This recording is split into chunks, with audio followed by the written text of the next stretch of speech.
After a long day, I crawled into bed beside my sleeping husband, only to be woken up by a text on his phone.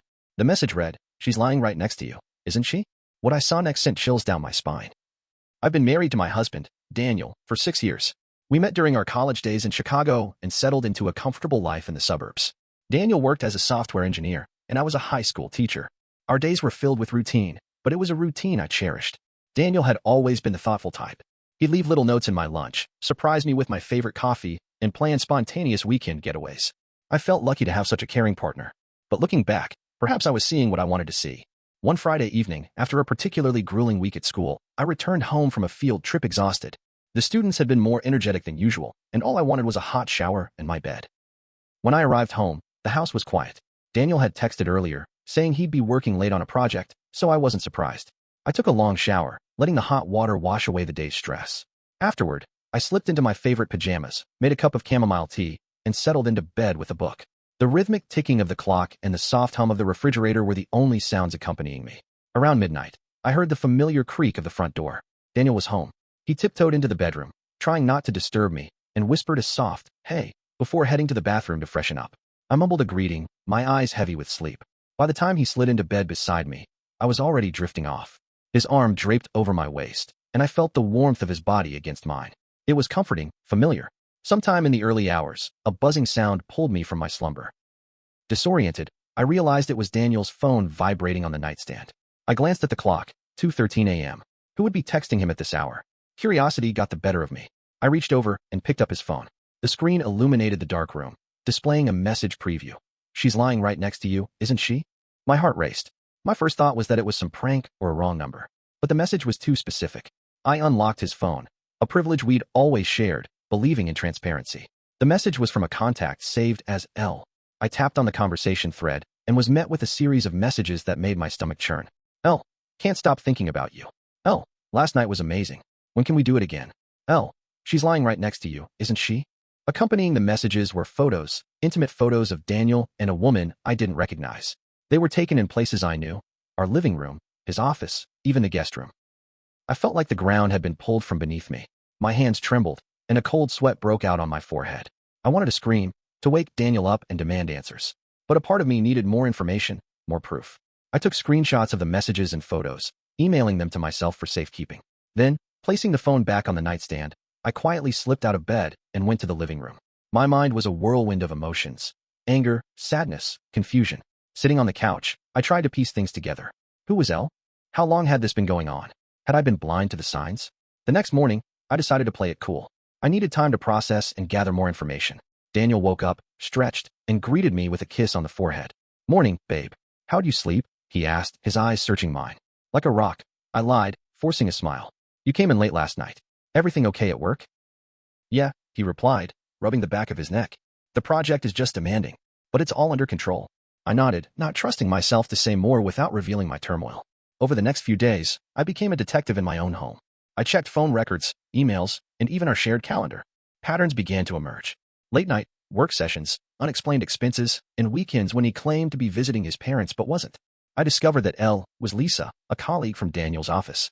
They had been working closely on a project for the past 8 months. Their professional relationship had clearly crossed personal boundaries.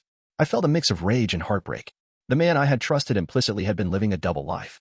But I wasn't one to wallow in self-pity. If Daniel thought he could deceive me and get away with it, he had another thing coming. I began formulating a plan. Confronting him outright would be too easy. I wanted him to feel the weight of his actions, to understand the depth of his betrayal. First, I needed allies. I reached out to a friend who worked in cybersecurity. With their help, I was able to retrieve deleted messages and emails between Daniel and Lisa. The content was explicit and left no room for doubt. Next, I contacted Lisa's husband, Tom. We had met a few times at company events. I invited him over under the pretense of discussing a surprise party for Daniel. Once he arrived, I laid out all the evidence. Tom was devastated. He had suspected Lisa of being distant, but never imagined she was having an affair. We decided to confront them together, but in a way that would catch them off guard. Daniel and Lisa often met at a boutique hotel downtown. Through some sleuthing, I discovered they had a reservation for the upcoming Friday night. Tom and I booked a room at the same hotel, ensuring we'd be there when they arrived. Friday came, and my nerves were on edge. Tom and I checked into our room, which was conveniently located across the hall from theirs. We left the doors slightly ajar, waiting for the telltale sounds of their arrival. Around 8 p.m., we heard laughter and footsteps approaching. Peeking through the crack, I saw Daniel and Lisa, arms wrapped around each other, oblivious to the world. They entered their room, and we gave them a few minutes before making our move. Tom knocked on their door, and I stood slightly to the side, out of view. The door opened, and Lisa's face went pale when she saw her husband. Before she could react, I stepped into view. Daniel's eyes widened in shock. Surprise, I said, my voice dripping with sarcasm. What?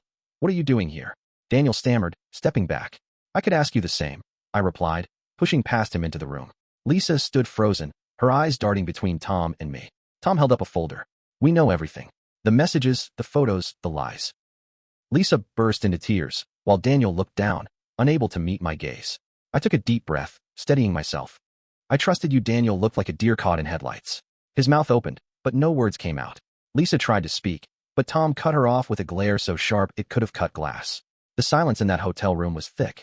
You could hear the hum of the AC unit and the quiet drip from the bathroom faucet. That's how still everyone was. I took another step inside, just enough to make them uncomfortable. Daniel still hadn't moved. I noticed his shirt was half unbuttoned and Lisa's lipstick was smudged. It made my stomach turn. You two didn't even bother hiding it, I said, holding up my phone. Same room, same night. You didn't even try. Daniel finally spoke. It's not what it looks like. Don't, I snapped.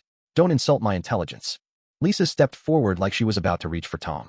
Please, just let us explain. Tom shook his head. There's nothing to explain. You've been cheating. We saw the photos. I read your texts. You called me a boring coward and said you were wasting your best years. Sound familiar? Lisa went pale. She looked like someone pulled the floor out from under her. Then Daniel, idiot that he is, turned to me and said, "Can we talk in private?" I laughed, loud and bitter. You want privacy now? After sneaking around behind my back for almost a year.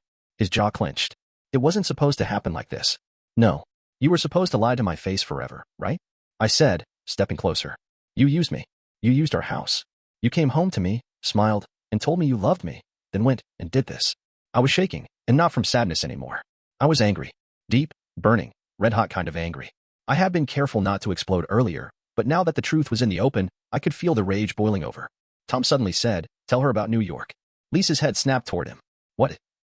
What are you talking about? Tom didn't even look at her. He looked at Daniel. You think she was faithful to just you? Daniel blinked. What? Tom turned toward me. You weren't the only one Lisa's been seeing. Now it was Lisa's turn to panic. Tom, stop, please. But he didn't. He pulled out his phone and started showing Daniel messages, screenshots, dates, hotel bookings. Daniel looked like he had been hit in the face. You told me you were in love with him, Tom said, glaring at Lisa. Meanwhile, you were flying out to New York every other month to meet some guy named Jordan. I stared at her. Wow, you're really something. Lisa had nothing left to say. She just stood there, lips parted, chest rising and falling like she'd been sprinting. Daniel sat down on the edge of the bed and buried his face in his hands. He looked like he was breaking. Good. That was the point. But then it got worse. I got a call right then. It was from my neighbor, Erica. I almost ignored it, but something in my gut told me to answer. Hey, I whispered, stepping just outside the room. Hey, she said, sounding nervous. There's a guy outside your house. He's been knocking for a while. I didn't recognize him, so I asked who he was. He said his name's Jordan. That ring a bell? I froze. I turned my back to the door, away from the others. Did he say what he wanted? He said he needed to talk to Lisa. That it's urgent. And he said he knows everything. My breath caught. Lisa's secret boyfriend had just shown up to our house. I thanked Erica and hung up. Then I walked back into the room and stared at Lisa. Jordan's at my house, I said. My house, Lisa. Her face twisted with pure panic. She ran to her purse, fumbled with her phone, and started dialing. She was breathing hard, muttering, no, no, no, he wasn't supposed to. I cut her off. You gave him my address? I didn't think. He said he just wanted to see me. You gave him my address? I repeated, stepping closer. That's it. Tom was quiet. Daniel was still holding his head like he was waiting to wake up. Lisa stood shaking, phone pressed to her ear. Then she said something that sent the room into another level of chaos. Jordan, please. No, don't tell her.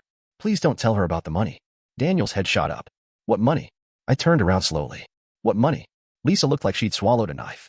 It was just a loan, she said. He was helping me out, he offered. Daniel stood up, furious now. How much? Lisa didn't answer. I took a step forward. How much, Lisa? She looked like she wanted to melt into the floor. $35,000. $35,000? Daniel shouted. Are you insane? Tom said nothing. He just looked away. And that's when I knew he knew. Maybe not all of it, but enough. What was the money for? I asked. Lisa opened her mouth, but nothing came out. Daniel was still yelling. Tom was staring at the wall, and I could hear my pulse pounding in my ears. Something wasn't right. Tell me what the money was for, I said again. Lisa finally said it. I took it from the project account. I told Jordan I'd pay him back once the new bonus came in. Daniel was stunned. You stole from work? She nodded, defeated. I thought I could cover it before anyone noticed. Does Jordan know? I asked. She nodded again, slowly. That's when I knew everything was going to blow up. This wasn't just about cheating. Lisa had stolen company money. She had roped in 2 different men, and now a third one was knocking on my front door, holding secrets that could ruin lives. And I wasn't done yet. Not even close. You want to see what happens when someone thinks they can shatter another person's life and walk away? I was just getting started. The hotel room felt like it had shrunk in size. No one was breathing right. Lisa was backed into a corner, and it wasn't just because of the affair anymore. She was caught between 3 people who all knew different pieces of her web of lies, and she had no idea which thread was about to snap. Daniel sat back down, pale and stiff. His hands were clenched so tight, his knuckles turned white. You embezzled from the company. That's what you're saying, right? You took project funds. Lisa didn't answer. That was answer enough. Tom was stone-faced. I knew she was hiding something, but I didn't think it was that bad. I was still wrapping my head around the number. $35,000. She had been playing this game with Daniel, Tom, and Jordan, all at the same time. Using Daniel's trust at work, Tom's emotional security at home, and Jordan's money from who knows where. I looked at Lisa again. What exactly did you tell Jordan about Daniel and me? She looked up sharply. Her face changed in a way that made the hairs on my neck rise. What did you tell him? I repeated. She looked between all of us. He thinks you're the one cheating. I told him your marriage was fake. That Daniel was just a roommate while you waited on a divorce settlement. You told him I was cheating on Daniel? I asked, stunned. I needed him to stay away, she said fast. He got obsessed. Jealous. I didn't think he'd actually show up. Daniel looked at her like he'd never seen her before. You lied to Jordan to cover up the affair with me? Lisa gave a tiny, desperate nod.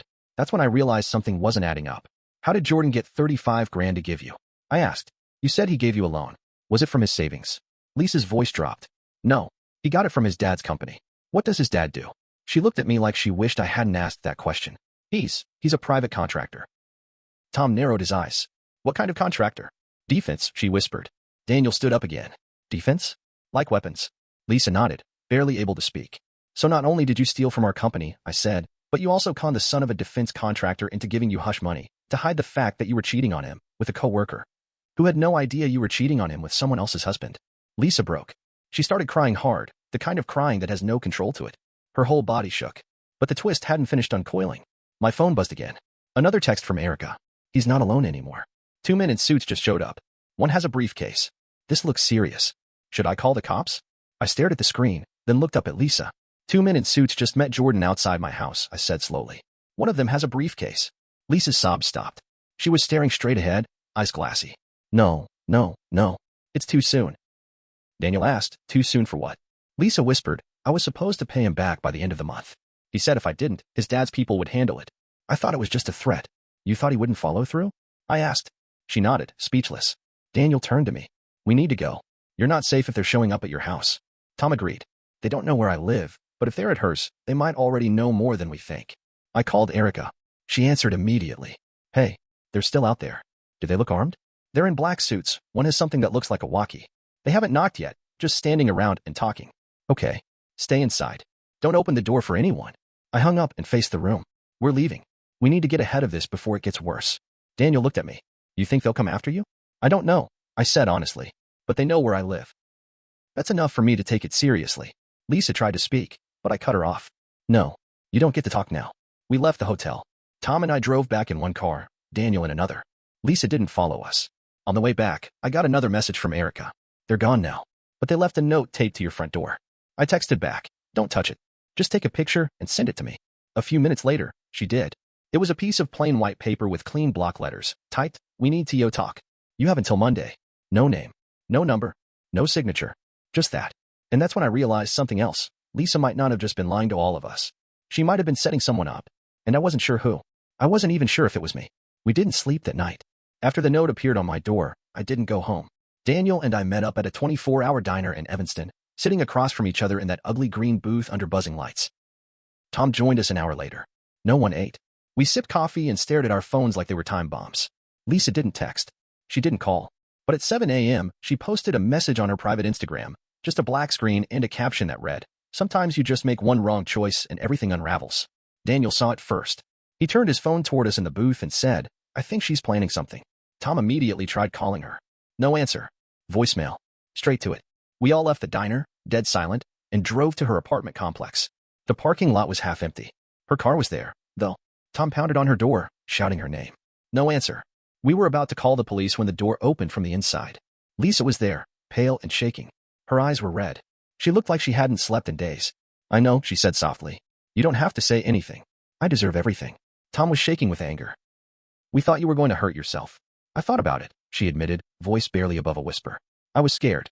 Daniel pushed past her into the apartment. We need to talk. Right now. I followed him in, my heart hammering. Lisa closed the door behind us and just stood there, not looking at anyone. I lied, she said suddenly. About more than just the affair. We all just stood there, waiting. Lisa walked to the kitchen, opened a drawer, and pulled out a thick folder. She handed it to me. It was full of contracts, financial statements, letters, and one thing stood out right away. My name, my address, my birthday, all listed under a life insurance policy, with Daniel named as the secondary contact. What the hell is this? I asked, holding it up. Lisa's voice trembled. Jordan's dad, the defense guy, he promised money, a job, if I could help with a soft test, tracking someone's behavior, documenting routines, a simulation for security breach scenarios. I was supposed to pick someone random. I picked you. Daniel blinked.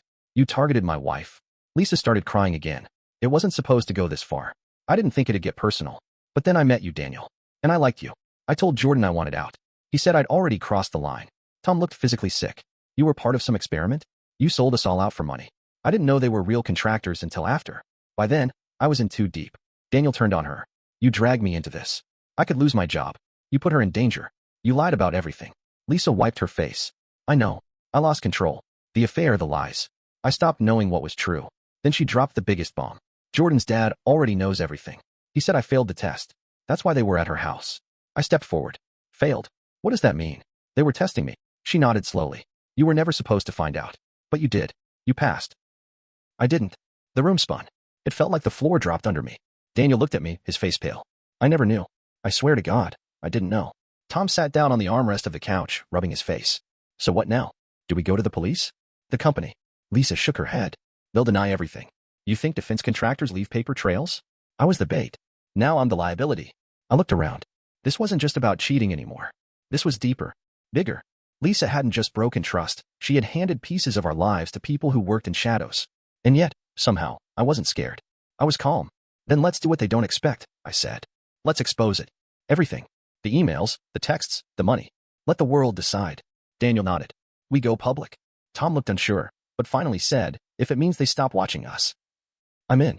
Lisa sat down on the floor, hugging her knees. I don't know what I was thinking. Daniel didn't look at her. None of us did. We all left her there. I never saw her again after that day. We filed anonymous reports, sent the folder to journalists, posted the story online, redacting names, keeping things legal but sharp. Within a week, there were rumors, company investigations, a few quiet resignations, but no arrests, no headlines. Jordan never came back. The men in suits never returned to my house. Daniel and I separated a month later. We tried therapy, but I couldn't sit across from him without hearing Lisa's voice. It wasn't just the betrayal. It was the fact that I didn't know who he was while all this was happening. He swore he had no idea. Maybe he didn't. But that didn't mean I could forget. Tom filed for divorce. Moved back in with his brother. He still texts me sometimes. Says he hasn't dated since. As for me, I changed jobs. Moved to a smaller town. Adopted a dog named River and started journaling every day. Some days I write about what happened. Other days I just sit with the silence. People think betrayal is loud, explosive. But sometimes, it's quiet. It whispers to you in the dark. It steals sleep. It lives in the unanswered questions. I'm not angry anymore. Not like before. I'm sad, yes. But in a strange way, I'm also free. I know the truth. I lived through it. The hardest part wasn't losing Daniel or watching Lisa fall apart. It was realizing how easily the life I trusted could be manipulated by people who saw me as just a test subject. But I'm more than that. I'm not broken. Just altered. I don't know what the future holds. But I know who I am now. And no one's ever going to write my story for me again.